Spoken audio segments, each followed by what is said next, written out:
Ensuite, il nous faut approuver le PV du 17 juin 2019.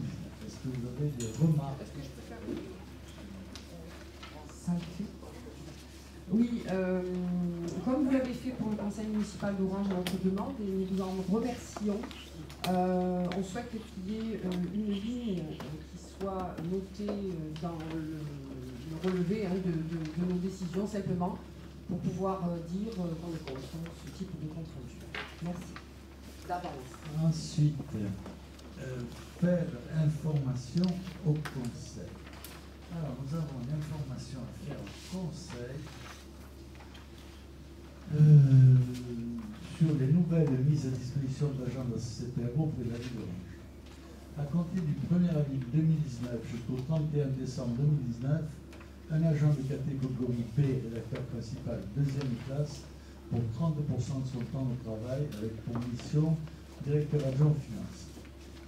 Nouvelle mise à disposition de l'agent de la ville d'Orange auprès de la CCPRO, à compter du 1er avril 2019 jusqu'au 31 décembre 2019, un agent de catégorie C, adjoint administratif pour 5% de son temps de travail, mission chargée de filmer le conseil communautaire.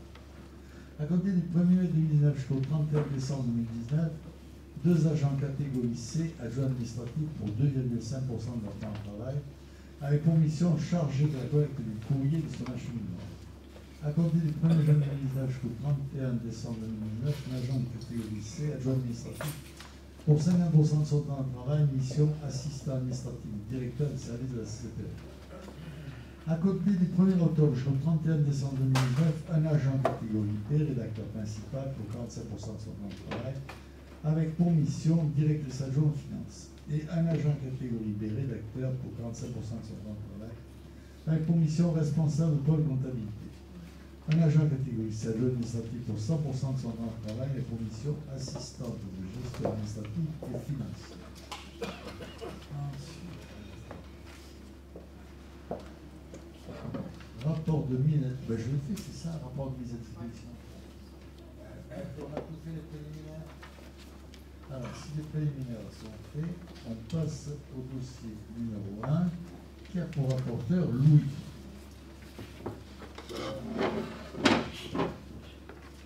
Bonjour à toutes et à tous, merci Monsieur le Président. Donc, le premier rapport concerne l'habitat et l'aménagement, procédure d'exemption des communes du dispositif SRU, solidarité renouvellement urbain pour 2020-2022. Donc, c'est dans le cadre de la loi relative à l'égalité et à la citoyenneté du 27 janvier 2017, qui prévoit de proposer aux communes du territoire de cette loi pour être exemptées pour la période 2020-2027. Donc des obligations relatives à la production de logements locatifs sociaux et de prélèvement au titre de la loi solidarité renouvellement urbaine du 13 décembre 2000. Donc la seule commune qui est concernée, c'est Jonquière, par rapport au plan de disposition publique qui, sur la zone constructible, dite constructible ou à urbaniser, concerne plus de 50%, puisqu'il faut qu'on dépasse les 50% pour pouvoir être éligible à un tel dispositif. Donc c'était vu en commission d'urbanisme et ça doit être délibéré aujourd'hui même. Et à partir de là, l'État prendra la décision ou pas de suivre la décision, que j'espère sera positive, de l'intercommunalité. Voilà. Ça peut concerner aussi votre PEB, les communications. Voilà. Alors, est-ce que quelqu'un veut prendre la parole là-dessus? Oui, nous voterons pour ce dossier. On sait pour le voir que le Jonquière fait depuis longtemps des gros efforts pour l'équilibre souhaité pour le logement social. Il y en a pas mal qui ont poussé derrière ces dernières années, donc il y a un effort soutenu depuis de longues années, le PLH, tous les travaux de rénovation aussi en centre-ville. Enfin, ce sont des opérations volontaristes qui sont louables. Du coup, il eût été intéressant d'ailleurs de savoir pour Courthézon et Orange où on en était, des possibilités d'exemption. Est-ce qu'on est sur ces deux communes proches ou au-delà de ce qui est demandé de couvrir, ou est-ce qu'on en est loin? Donc est-ce qu'elles ont elles-mêmes des capacités d'exemption, ou est-ce qu'elles payent encore très cher de pénalités pour non-respect des critères? Merci. Pour conclure, je peux répondre. Effectivement, vous faites le même système que Jonquière, puisqu'on s'est pénalisé par le bruit, mais on n'est pas exonéré. Donc aujourd'hui, notre taxe est de 145 000 euros. Voilà. Ah, oui, après, ça a été raccordé par. Encore. Aujourd'hui, on a une pénalité de 146 000 euros annuels. Alors, simplement dire que l'exemption, c'est pas pour ça que Jonquière n'est pas soumis aux logements sociaux. Ah oui, ça c'est. C'est-à-dire que dans le plus. On doit faire dans toute opération de plus de 5 lots 15% de logements sociaux. Voilà, que on est entre 12 et 13. Il faut qu'on arrive à 15. Et qu'à tout moment, cette exemption peut être levée puisqu'elle est valable que 3 ans. C'était le cas de au maire de Courtine. Je vais répondre, mais je fais noter que les réponses, on les a déjà données plusieurs fois. C'est pour ça que quelquefois, ça nous embête de répéter, comme lors du dernier conseil municipal, ce que tout le monde n'a pas compris, c'est qu'il va nous obliger à faire un article dans le journal municipal. Nous sommes à 21%, mais je n'ai pas laissé parler Marie-Thérèse. On est à 23%. Dites-nous cette année ce qui va se faire. Parce qu'au fond, ça m'étonne. Nous sommes à 23% à peu près. Nous envisageons, là, le Ramadou va être réhabilité entièrement. Nous avons quand même une centaine de logements qui sont inhabités. Et là, nous envisageons également de faire des immeubles pour des personnes ce seront des immeubles avec des logements sociaux. On paye des pénalités ou pas actuellement? Nous ne payons pas de pénalité puisque nous avons. On a dû le dire qu'une dizaine de fois. Nous n'avons aucune pénalité. C'est aberrant de voir le plaisir que prend l'opposition à faire répéter ce que fait la majorité. C'est à l'infini la répétition. Il serait bon, il serait normal que vous connaissiez vos dossiers et que vous nous évitiez de faire de perdre du temps à tout le monde en nous faisant répéter des choses que nous avons dit moult et moult fois. On s'en occupe, seulement il faut comprendre qu'il faut du temps. Ça Ah oui, on est d'accord. Du jour au lendemain. On est d'accord. Mais on comprend vos regrets que l'on ne paye pas de pénalité, mais non, nous ne payons pas de pénalité. On comprend votre souffrance. On passe au vote. Louis qui avait le dernier. On passe au vote. Qui est contre, qui s'abstient, qui est pour. Le dossier est adopté, je vous remercie. Le dossier suivant, nous Merci Président. Donc ça concerne l'avis sur le projet arrêté du plan local d'urbanisme PLU de la commune de Caderousse. Donc conformément au code de l'urbanisme, la commune de Caderousse a transmis le dossier d'arrêt de son projet de plan local d'urbanisme à la communauté des communes du périmètre d'Orange pour lequel elle doit émettre un avis. La commission prospective et territoriale a formulé des réserves, des demandes de précision qui visent à compléter le rapport de présentation, le PADD ainsi que le règlement du projet arrêté du PLU. Ces réserves ne sont pas de nature à remettre en cause l'économie générale du projet et portent sur, alors vous avez pris plusieurs points, la nécessité de faire référence au deuxième plan local de l'habitat et de la CCPO arrêté en juin 2019, notamment la nécessité d'inscrire des objectifs chiffrés de production de logements locatifs sociaux. La nécessité de faire référence à l'opération programmée pour l'amélioration de l'habitat et renouvellement urbain, OPA-RU, qui va être prochainement engagée et qui vise notamment à mobiliser le parc vacant comme le prévoit le PLU. Ensuite, la nécessité de corriger la présentation des densités dans les secteurs d'orientation et d'aménagement et de programmation en brut et non en net. La nécessité de prendre en compte également le règlement du PPRI de la LEG dans le secteur OAP numéro 5 pour le projet d'extension du cimetière. La nécessité de corriger la réglementation de la gestion des eaux pluviales afin de prendre en compte uniquement les prescriptions de la CCPO. Et enfin, la nécessité de mieux traduire réglementairement de façon écrite et graphique les objectifs du PADD en matière de protection des espaces naturels, plus particulièrement des zones humides. Donc le Conseil communautaire doit se prononcer sur le dossier d'arrêt du PLU.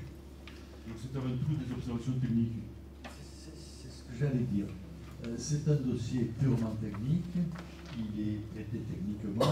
Tu ne veux rien y répondre sur le point technique. Donc ce que l'on vous propose, ce que l'on vous propose, c'est de voter ce bouquin en avis favorable avec réserve, tenant compte des 5 points que nous avons notés. Donc on vous demande d'émettre un avis favorable avec réserve sur le projet arrêté du PLU de la commune de Calrousse, tel qu'indiqué sur la grille d'analyse si annexée.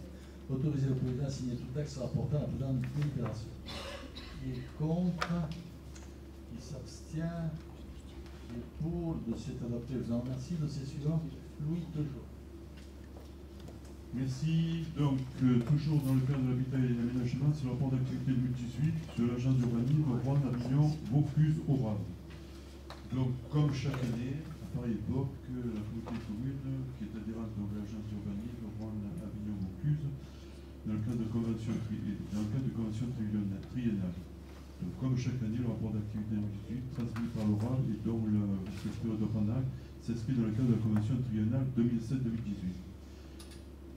Donc, ce rapport d'activité présente notamment les objectifs et le fonctionnement de l'ORAB, ses membres, ses partenaires, ses axes de travail, actions ou encore ses comptabilités analytiques. Le Conseil communautaire doit prendre acte de ce rapport d'activité. Alors, ce rapport d'activité, il était consultable sur Internet. Vous avez, je donne au moins la version papier, vous avez 50 axes de travail. Tout d'abord, concernant le détail des rodaniers et coopération territoriale, c'est le premier point. Le deuxième point, c'est la planification et le projet de territoire. Le troisième point, c'est études urbaines et aménagement. Quatrième point, c'est observation et prospective. Et enfin, c'est animation territoriale et centre de ressources.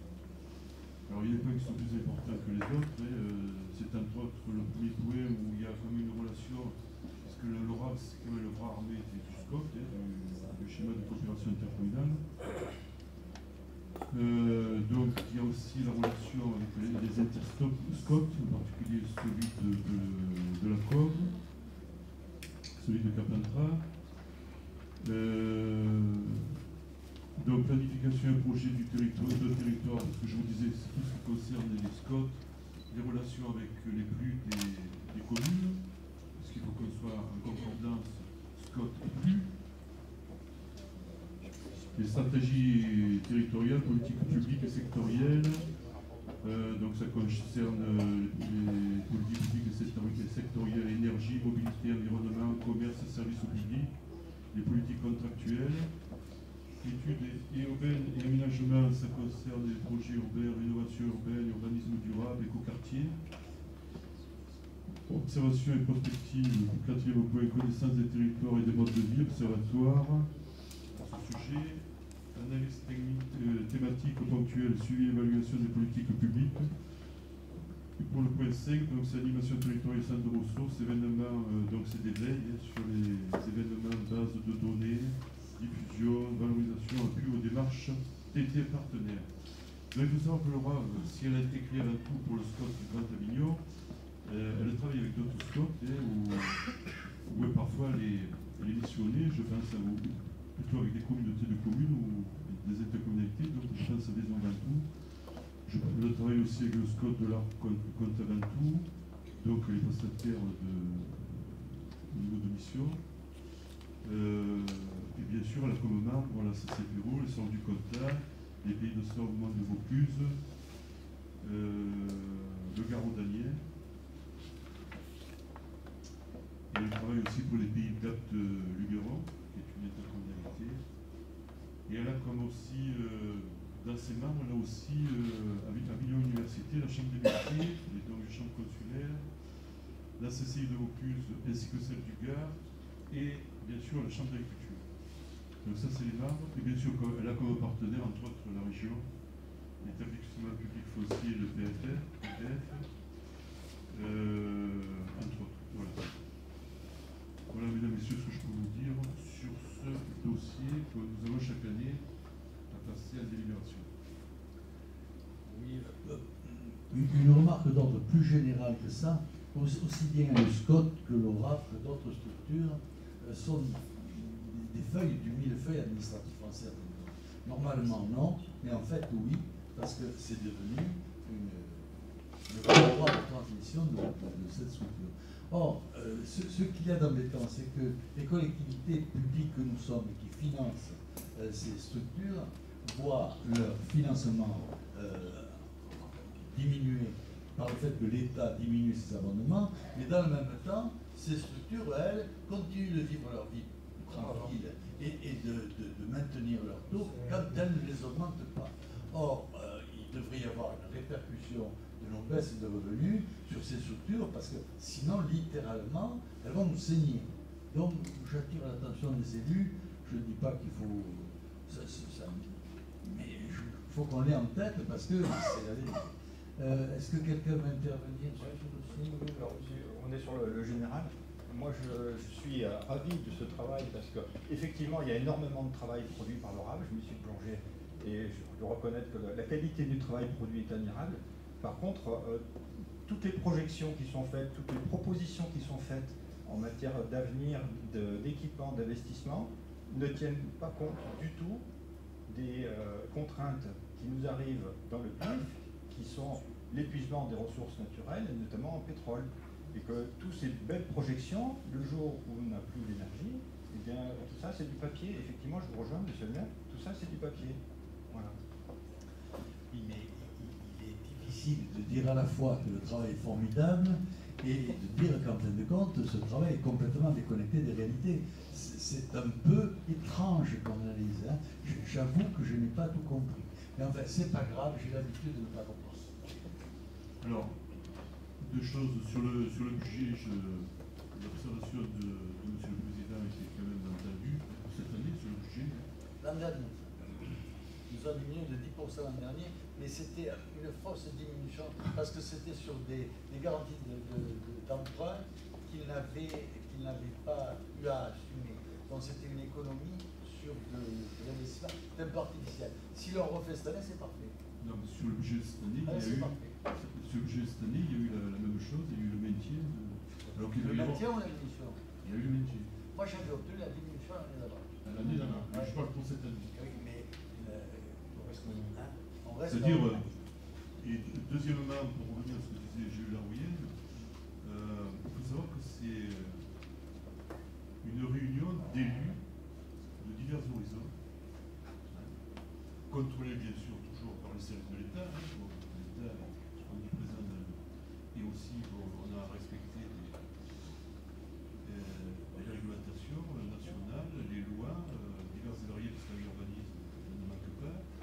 Donc à partir de là, il y a un échange, on l'a vu dernièrement sur l'habitat, dernièrement, ce qui a une dizaine de jours, où il y a eu un débat sur le futur SCOT, sur tant de logements par habitant,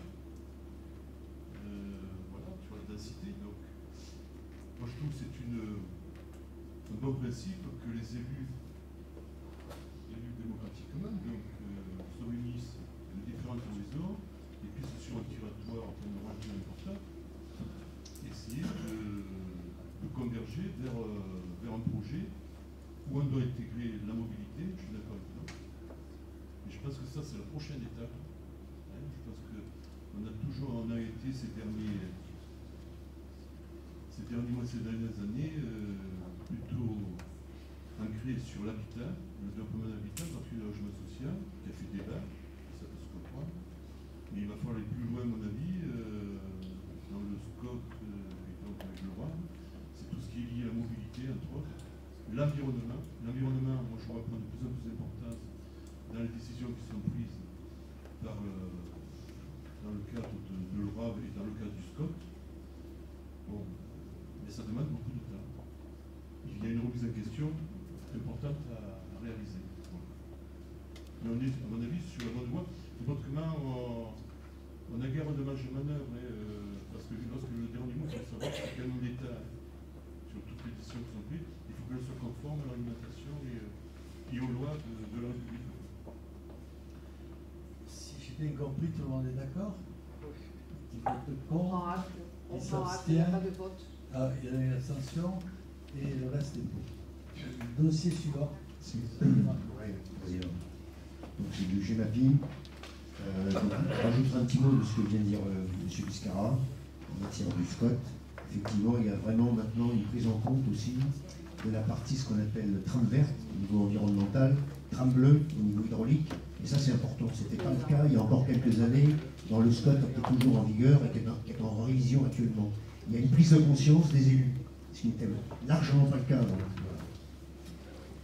Donc venons maintenant justement à un système GEMAPI, donc le syndicat mixte de Nouvelle-Zélande, donc le SMOP, dans le cadre du transfert de la compétence que nous lui avons confiée, il s'agit de la désignation des représentants de la CCPRO.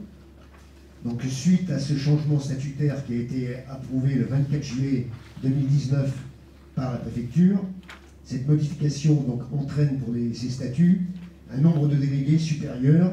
Donc, à savoir, maintenant, avant, nous étions 3 délégués titulaires et 3 délégués suppléants.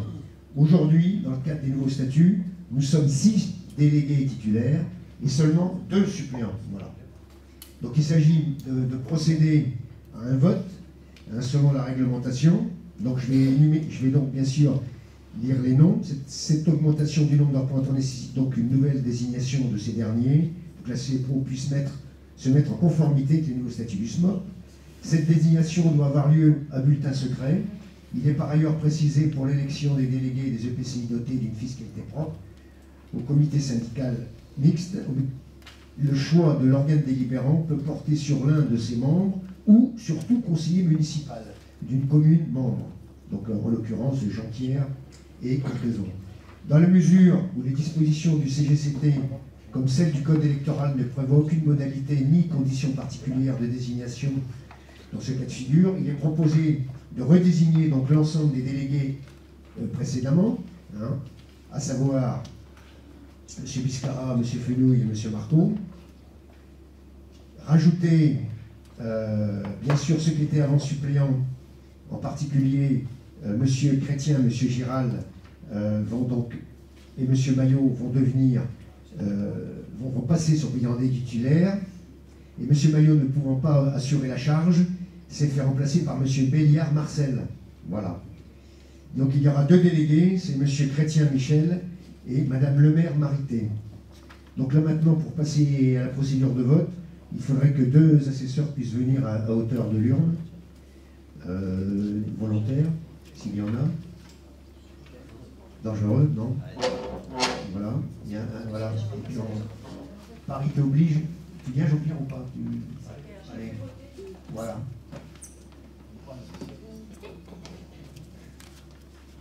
Voilà, vous pouvez donc maintenant procéder au vote dans vos petites enveloppes. Vous avez vu que vous avez également la possibilité de voter blanc. Pour ceux qui ont procuration, bah, vous avez 2 enveloppes. Ah, ou de mettre un autre nom. C'est interdit.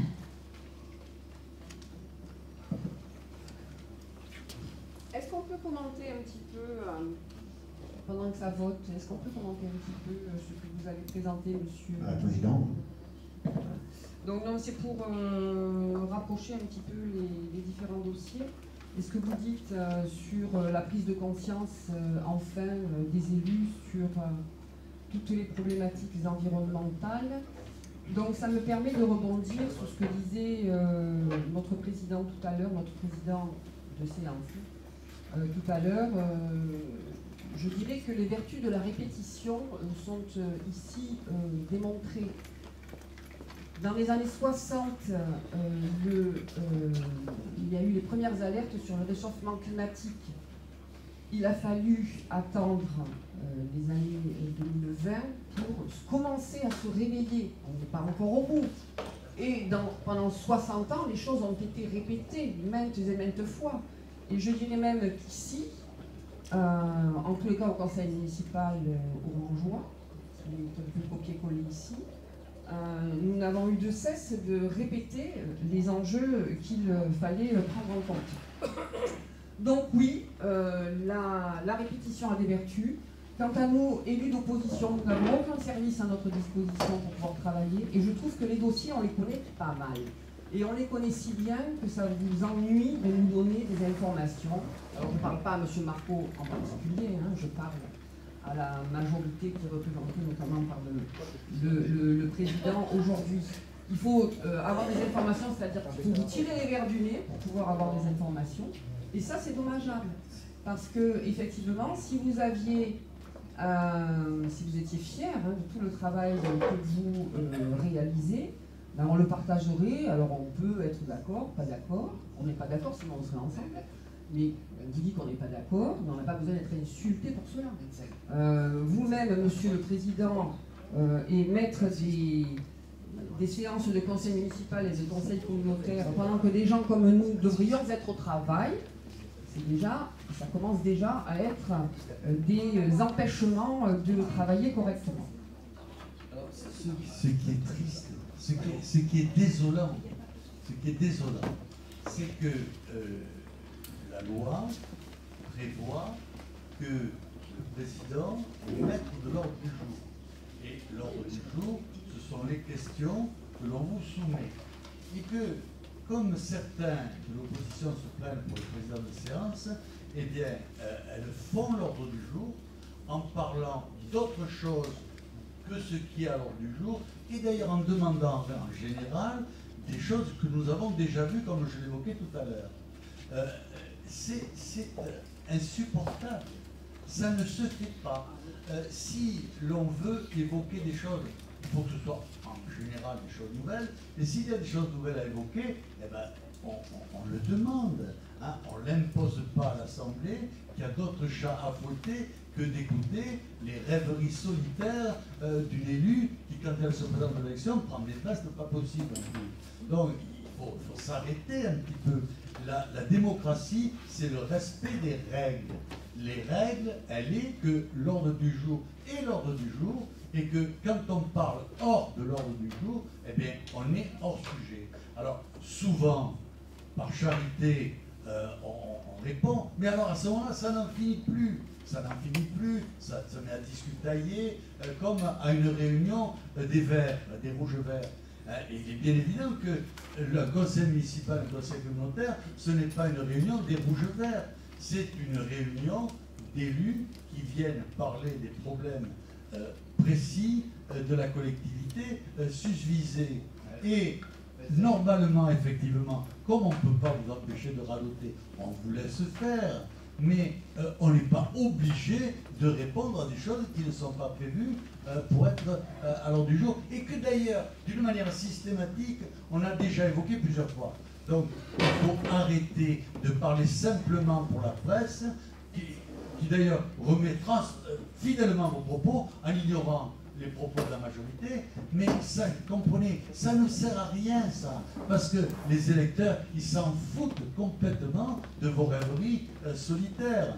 Hein. Donc, essayez de rester dans l'ordre du jour, parlez-nous des dossiers que nous avons évoqués, il y en a un certain nombre aujourd'hui, et ne dérivez pas ce qui est une agression aux autres élus, qui se moquent complètement de votre avis. Donc j'en profite pour vous suggérer quand même une chose, c'est la minute de silence au départ du président Chirac que vous avez oublié. Voilà, une image même, elle parle en même temps que le président en toute sérénité. Elle n'en a rien à foutre du règlement, complètement. Et tout ça sera fidèlement rapporté, puisque l'objectif, ce n'est pas les élus, l'objectif c'est la presse. Alors, premier vote, il y a le 25, l'unanimité, donc sont élus M. Biscaraloni, ça me fait plaisir, M. Questin Martial, M. Fenou Jean-Pierre, M. Béliard Marcel, M. Marco Xavier, M. Gérald Laurent, M. Chrétien Michel et M. le maire Marité. Madame le maire, je suis un peu énervé. Madame le maire Marité, élue à l'unanimité, c'est pas tous les jours que ça arrive. Vraiment, ça nous fait plaisir. S'ils veulent payer le champagne, on le fait. Bon, dossier suivant. Dossier suivant, Xavier Marco. Étude hydraulique et patrimoniale du système d'endiguement de Caderousse. Lancement des études et demande de subvention. Abroge et remplace la délibération 2019-085 que nous avions délibérée le 17 juin dernier. En fait, dans le cadre de cette délibération, cette étude a fait l'objet de demandes d'aide financière, notamment au titre du plan Rhône. Il s'avère que ces aides financières se décomposent en deux dispositifs qu'il est nécessaire de distinguer le Fonds européen de développement régional, le FEDER, bien connu, et le Fonds de prévention des risques naturels majeurs, FPRNMM, dit fonds variés. Par ailleurs, au titre du FEDER, la CCPRO peut bénéficier d'aides financières complémentaires liées à la réalisation de cette étude, dépenses de personnel, de communication et études préalables réalisées sur cet ouvrage. Donc dépenses de personnel. Le montant de la dépense à engager au titre de l'opération a été donc réévalué à 450 000 €, composé des dépenses d'études, toujours estimées selon la dernière délibération à 320 000 €, et augmenté des dépenses associées, estimées à 130 000 €, et décomposées comme dans le tableau que vous avez sous les yeux, donc à savoir dépenses associées globalement à hauteur de 130 000, personnel CCPRO 96 000 €, communication 27 000, études préalables, donc dépenses de personnel 7 000 €, tout en hors taxe. Le montant du plan de financement qui se substitue au précédent, approuvé par la dernière délibération, se décompose donc précisément dans le tableau que vous avez certainement sous les yeux. Étude théorique patrimoniale, donc vous avez vu qu'il y a des répartitions qui sont faites entre l'Europe, l'État, la région PACA, le conseil départemental et l'Interco. Et vous retrouvez ces sommes en bas de chacune des contributeurs. Voilà.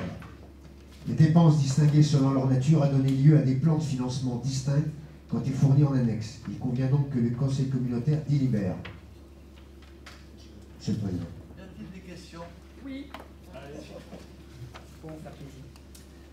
Donc, comme nous n'avons pas de hier, c'est-à-dire qu'un dossier appelle des réflexions, parce qu'on est fabriqué comme ça, excusez-nous, alors peut-être que vous avez des œillères voire un peu fermés, mais pas nous, on ouvre. Donc, du coup, ce dossier m'interroge sur le fait que GEMAPI est aujourd'hui assuré par un syndicat, un autre syndicat que notre collectivité.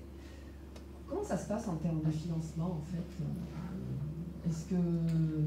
Voilà, comment ça va se passer? C'est juste vraiment par ignorance et j'ai besoin de vos lumières.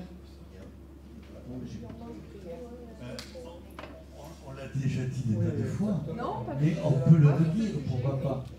C'est des dépenses fléchées, c'est-à-dire qu'elles sont sur le capital d'investissement de chaque commune. Et après, particulièrement, chaque interco gère ce capital GEMAPien, si on peut dire, vis-à-vis des syndicats, d'où l'élection que vous venez de faire. Les 8 conseillers que vous venez de d'élire participent à chaque fois en comité syndical à la répartition des besoins budgétaires dans l'intérêt, ce qu'on appelle local ou global, de chacun des territoires traversés par le bassin versant. Donc c'est valable sur le Louvèze, ça va être bientôt valable également sur l'Aigle, puisqu'on est en train de fusionner les 3 syndicats avant la fin de l'année. Donc tout ça se fait de façon contrôlée par les élus. Okay. Merci M. Marco. Merci, On passe au vote. Qui est contre, qui s'abstient, qui est pour, le dossier est adopté, je vous remercie. Dossier numéro 5, Xavier Marco. Non, c'est... Ça se vote. Alors, allez, Merci Président. Il s'agit du foncier de la ZAC de la Grange Blanche 2, compétente en matière de création, d'aménagement et de gestion en zone d'activité. La CCPO a créé en 2003 la ZAC de Grange Blanche 2, dont elle assure la maîtrise d'ouvrage en régie. Le dossier de réalisation de la ZAC a déterminé une partie d'aménagement sur la base de 3 lots ABC destinés à être commercialisés sur une typologie d'activités différentes. Le lot B ayant vocation à tenir des activités tertiaires et de services, des PME-PMI.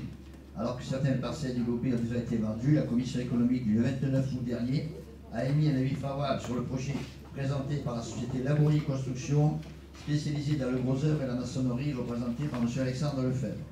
Le projet consiste à la création d'un bâtiment de 1100 m², ainsi qu'une zone extérieure de 1200 m² aménagée pour le stockage des engins et des camions qui requiert une assiette d'environ 4000 m². Il s'agit de délocaliser cette société en pleine expansion déjà implantée sur la commune d'Orange et de rassembler en même lieu le dépôt, les engins et les bureaux. Avec ce projet d'implantation sur la GB2, outre le transfert des 5 agents déjà employés, l'envisage de créer à minima 3 emplois supplémentaires dans un premier temps, à savoir un gestionnaire administratif et un binôme de chantier. Par ailleurs, c'était également prévu de réaliser un bâtiment supplémentaire de 1000 m² sur le terrain afin de le louer sous forme de 2 cellules de 500 m² à des artisans locaux, ce qui pourrait représenter à terme une création de 5 à 6 emplois supplémentaires. Le prix de vente convenu entre les parties correspond, après évaluation de France Domaine, au prix fixé dans le bilan de la ZAC, c'est-à-dire 50 € hors taxe le mètre carré, soit 212 420 € hors taxe. La parcelle concernée est actuellement cadastrée section B 1724, dont devront être détachés les 4 085 m², objet de la vente. Il convient donc par la présente de valider l'attribution de ce lot et d'autoriser le président ou son représentant à signer des actes notariés à intervenir. Est-ce qu'il y a des oppositions? Question. Y a-t-il des questions? Pas de questions, on passe au vote. Qui est contre, qui s'abstient, qui est pour, le dossier est adopté, je vous remercie. Point numéro 7, c'est bon. Alors, on va vous parler de la commission départementale d'aménagement commercial, la CDAC.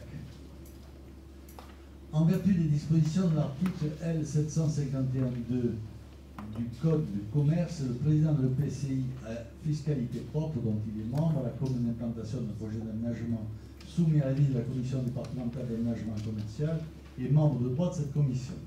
Néanmoins, en vertu de l'article du même code, aucune personne ne peut siéger au sein de la CDAC à deux titres différents. Il en résulte donc qu'aucun élu de la commune d'implantation du projet soumis à la CDAC ne peut siéger en une autre qualité que celle de représentant de sa commune. En tant que président de la CCPRO, élu depuis le 24 janvier dernier, M. Jacques Bompard, également maire de la commune d'Orange, ne peut donc pas siéger à la CDAC en sa qualité de président lorsqu'il s'agit d'examiner des projets d'implantation sur le territoire de sa commune. En conséquence, il est aujourd'hui nécessaire de désigner deux suppléants qui seront amenés à siéger à sa place jusqu'à la fin du mandat en cours pour représenter la CCPRO au sein de la CDAC, notamment en ce qui sera question de projets devant s'implanter sur la commune d'Orange. Il est précisé par ailleurs que ces suppléants ne peuvent pas être conseillers communautaires de la commune d'Orange. Il est donc proposé de désigner deux suppléants, sachant que se sont proposés M. Serge Fidèle en qualité de premier suppléant et M. Jean-Pierre Fenouille en qualité de second suppléant. Normalement, en vertu de l'article L 21-21-21 du CGCT, la nomination de représentants de la commune des communes au sein de ces différents syndicats et organismes doit avoir lieu à bulletin secret. Cependant, le conseil de communauté peut décider à l'unanimité de ne pas procéder à bulletin secret. Il est donc proposé par le président de voter à main levée pour la désignation de ces suppléants au sein de la CDS. Est-ce que vous êtes d'accord? Non? Alors, c'est bien dommage que nos deux candidats ne soient pas là, parce que j'ai une question à leur poser, très précise, et j'en profite pour vous la poser, Monsieur le Président. Compte tenu du suréquipement manifeste du Vaucluse, et plus particulièrement d'Orange en surface commerciale périurbaine, je voulais connaître la position des candidats quant au projet de quintuplement de la surface commerciale Orange Nord La Violette. Alors, on a déjà défini, non seulement à la ville, mais au SCOT, la position qui était défendue par le SCOT sur l'ensemble des communes du SCOT. Donc, ce n'est pas nouveau, mais comme on l'a déjà dit plusieurs fois, et comme on le dira sûrement au cours des dossiers qui viennent, il y a des gens qui sont jamais au courant de ce qui se passe. Donc, il y a interdiction dans le SCOT de toute nouvelle zone, avec une exception pour la Brunette qui était programmée depuis 20 ans. Hein. Ça fait 20 ans que c'est programmé, donc les choses sont acceptées d'office par le SCOT, qui soutiendra ce dossier et parlera aussi.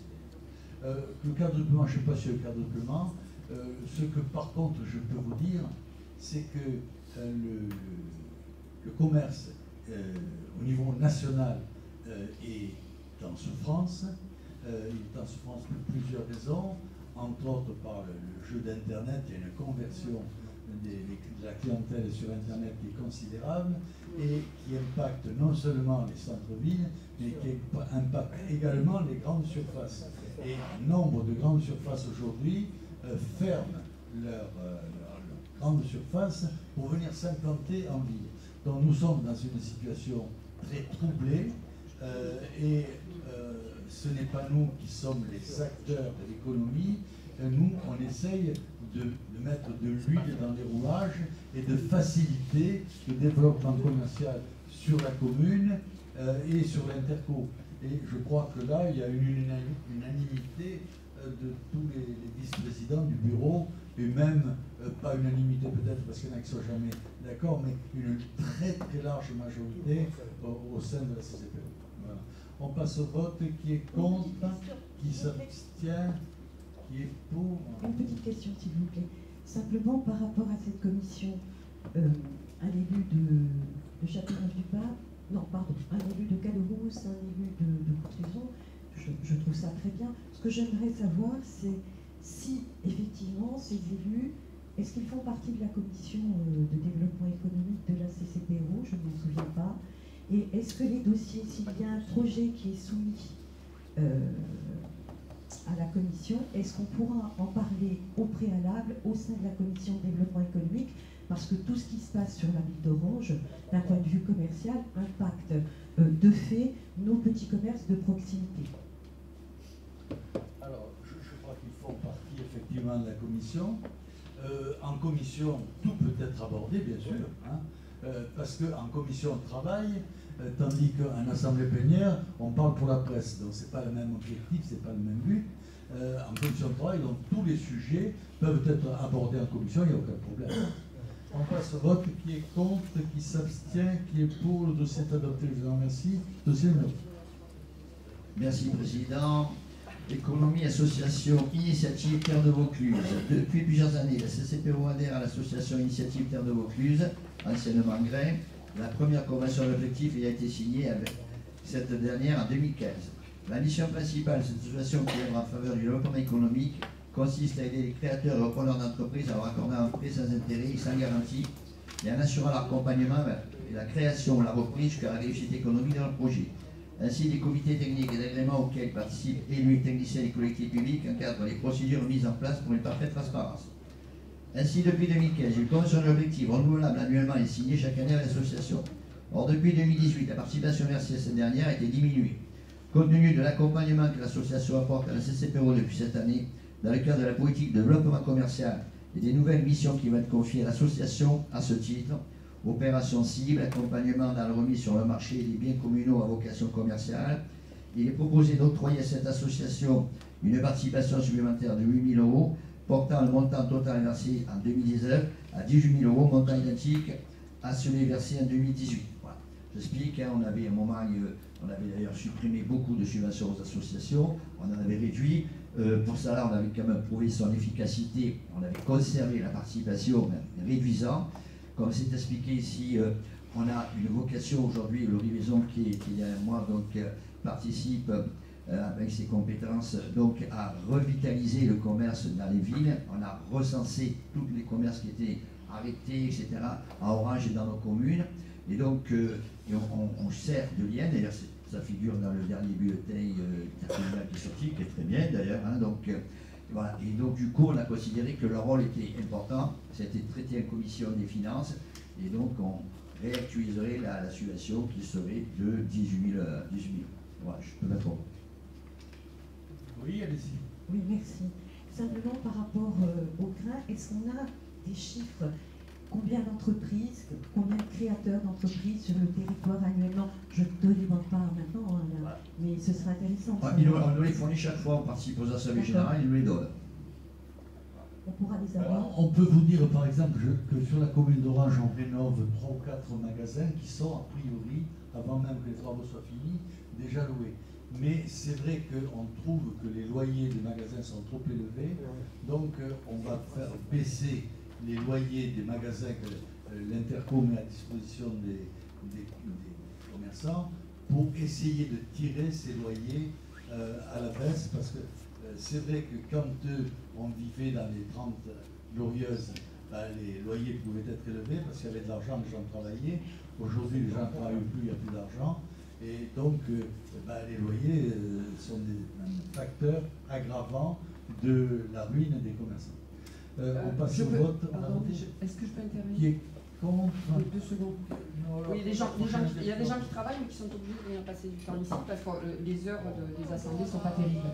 Donc simplement pour vous démontrer, Monsieur le Président, vous qui n'avez eu de cesse depuis que je vous croise, de dire que vous n'avez rien à faire au titre de l'animation économique d'un territoire, vous êtes en train de prouver que oui, lorsque l'on met en place des politiques publiques pour dynamiser un secteur quel qu'il soit, et notamment économique, on peut le faire.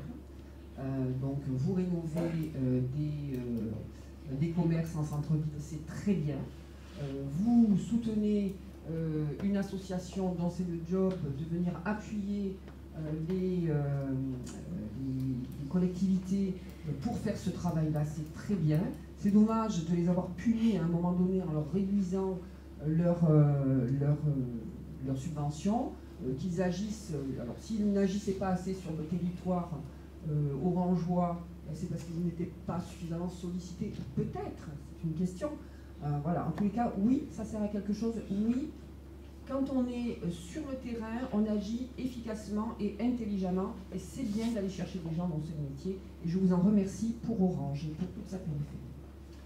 Ça va m'obliger à rappeler des évidences. C'est que ce que nous faisons, c'est un travail marginal, pour utile, bien sûr, c'est pour ça qu'on le fait, mais marginal. Parce que tant que les gens qui travaillent seront écrasés par la fiscalité, tant que l'administration multipliera les règlements qui interdisent aux gens de vivre, tant que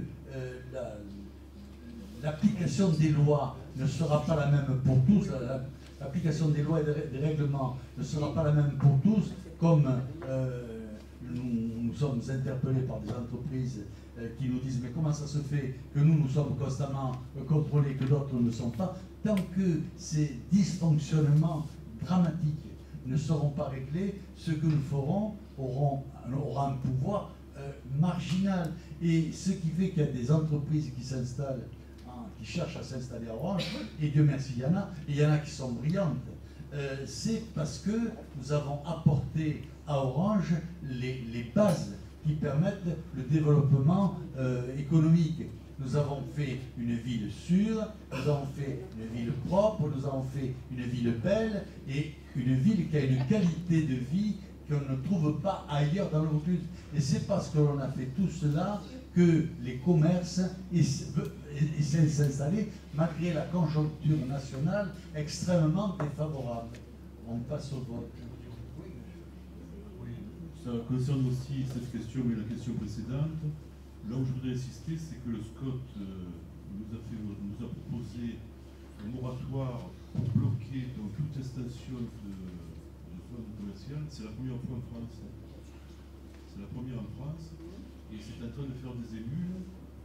Alors il faut dire que c'est pas par hasard si ça s'est fait dans notre département, parce que si vous divisez la superficie par le nombre d'habitants, vous verrez qu'on doit être les premiers ou les deuxièmes en rapport du nombre par rapport au nombre d'habitants. Donc ce moratoire, il est fragile parce qu'il y a une pression excessive de projets et d'organismes qui voudraient que ce moratoire puisse être amendé. Donc ça veut dire qu'il faudra une très grande vigilance pour pas que ce moratoire perde son efficacité. Voilà. Mais les élus, à l'unanimité, ont eu le courage de le faire. Donc ça veut dire qu'à un moment donné, on est conscient de ce qui se passe sur le territoire du SCOT. Et il faudrait faire des émules aussi sur d'autres SCOT du département de Vaucluse. Je crois qu'il faut insister justement sur l'unanimité des grandes villes là-dessus. Parce que les grandes villes étaient les éléments moteurs du développement des grandes surfaces, et en Vaucluse, tout le monde a voté contre. On passe au vote. Qui est contre, qui s'abstient, qui est pour, de cette adoption. Merci. Dossier numéro 9. Merci. La CCPO est compétente en matière de création, d'aménagement et de gestion des zones d'activité. La ZAC de la Grange Blanche 2, d'une superficie de 24 hectares, a été créée en 2003. Ce projet stratégique pour le territoire de un potentiel commercial flexible a été intégré à la stratégie de développement économique de la CCPO dès 2011. Le dossier de la réalisation de la ZAC, approuvé en 2014, ainsi déterminé un parti d'aménagement qui développe une capacité d'accueil d'environ 19 hectares accessibles sur la base de 3 lots destinés à être commercialisés selon des typologies d'activités différentes. Le lot A, 2 hectares, destiné à l'activité PME-PMI, vendu d'un seul tenant, puisque nécessitant que peu d'aménagement, car situé dans la continuité de la zone d'existence de la Grange Bleue. C'est là où on a installé la Grange Blanche. C'est là où on a installé TER. Le clos B, 2,5 hectares, a vocation à accueillir des activités tertiaires et des services, de l'artisanat au travers de l'installation de PME-PMI divisés en 7 lots en cours de commercialisation, 5 déjà vendus, 1 sous compromis et 2 en attente de signature de compromis. Le lot C, 14 hectares, réservé compte tenu des contraintes qui s'y imposent à de l'activité logistique, actuellement sous compromis, éligible au dispositif d'aide régionale départementale de l'époque. Un partenariat a été instauré dès le début des années 2010 avec le conseil départemental de Vaucluse et le conseil régional de la région sud. Ainsi que ce soit dans le cadre des études préalables de faisabilité de l'avant-projet et des modalités d'aménagement de la zone, les principes de la charte de qualité et Copac ont été pris en compte. Le soutien financier du département a donc été sollicité dès le mois d'août 2014. Le projet a alors fait l'objet fin 2014 d'une évaluation ex-ante, suivie d'une validation puisque répondant aux critères qualitatifs de la charte votée par le département. Bien que validé par le comité technique en février 2016, l'instruction de cette demande d'aide a été suspendue en raison du souhait manifesté par le conseil départemental quant à l'adhésion de la CCPO à l'agence Vaucluse-Provence Attractivité. Parallèlement, un contentieux a été intenté à l'encontre de l'autorisation d'urbanisme délivrée pour le lot le plus important destiné à la logistique. Contentieux en raison duquel l'aménagement opérationnel ZAC a été interrompu. Aujourd'hui, ces deux conditions étant levées, puisqu'une transaction a mis fin au contentieux et la CCPO adhère à la VPA depuis 2018, l'aménagement de la zone a été relancé et le conseil départemental souhaite que la CCPO réitère et actualise par délibération sa demande de participation financière compte tenu de sa forte antériorité. Ainsi, en raison de l'avancée du dossier, il convient de solliciter le concours financier du conseil départemental de Vaucluse et du conseil régional de la région sud pour l'aménagement de cette ZAC, conformément au tableau de financement figurant à annexe. Voilà, donc tout a été un petit peu relaté, je vais laisser la parole. Donc c'est un engagement du conseil départemental qui a pris du temps. Bon, il y a un moment, on l'a dit d'une manière un petit peu soft, hein. Moi à un moment j'appelais ça un petit peu du chantage, hein, parce qu'on nous a dit si vous n'adhérez pas à Vaucluse Provence Attractivité, on ne vous versera pas la somme qui vous est due. Après ça a été, si vous ne prenez pas la fibre optique, vous n'aurez pas ça. Donc à la fin, on a adhéré un petit peu à tout. Et maintenant qu'on a adhéré à tout, il restait le problème de la finalité de cette zone avec le lot de logistique qui est en train de se mettre en place. J'ai eu le patron de Cartus au téléphone cette semaine. Au mois de novembre-décembre, le chantier sort de terre, donc nous aurons le chèque fin novembre. Voilà, donc on remplit toutes les conditions pour que cette zone d'activité fonctionne. Et donc maintenant, on doit nous verser les sommes qu'on attend depuis